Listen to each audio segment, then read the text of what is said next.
Sébastien, je remercie Cédric.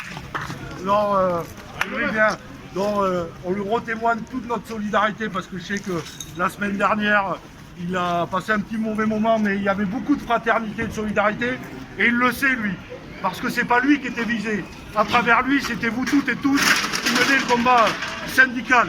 Moi, je ne vais pas faire trop long parce que Sébastien, je sais ce matin, est intervenu. Vous savez notre détermination à votre côté à refuser le démantèlement de l'entreprise EDF. L'EDF, c'est votre entreprise, c'est notre entreprise, c'est notre bien commun.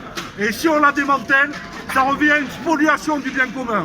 Et depuis 30 ans que l'ouverture à la concurrence, la dérégulation, la déréglementation, on nous avait dit, vous verrez, ça fera baisser les prix. Ça fera baisser les prix, ça fera baisser les prix. Et ils peuvent continuer à répandre un mensonge, ça n'en fera jamais une vérité. D'ailleurs, aujourd'hui, hier, nous avons appris que le tarif de l'électricité allait encore augmenter.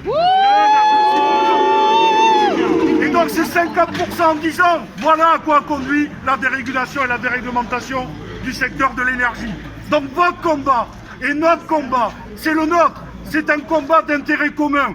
Usagers, salariés, main dans la main pour refuser ce nouveau démantèlement et une future privatisation de l'entreprise. Et surtout, ce qui est grave, c'est que vous aviez une entreprise intégrée qui produisait, transportait, distribuait. Et c'est ça qui permettait en réalité au monopole de fait qu'est l'électricité et qui ne sera jamais une marchandise de bien fonctionner et d'avoir l'égalité républicaine sur tout le territoire pour que chaque usager partout en France ait droit à l'électricité et à un tarif abordable avec les tarifs réglementés.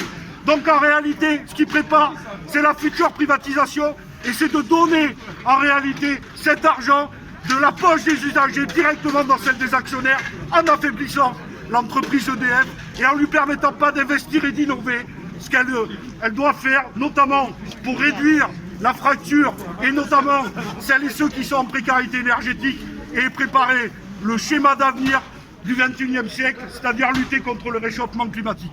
Donc une nouvelle fois, merci de votre combat, les élus communistes que nous sommes, et à travers nous, l'ensemble de nos deux groupes, députés au Sénat, mais aussi du Parti communiste français, de ses militantes et ses militants. Merci une nouvelle fois, et nous serons toujours à votre côté, et surtout, nous exigeons avec vous un service public renationalisé d'EDF et GDF pour répondre à ces enjeux d'avenir.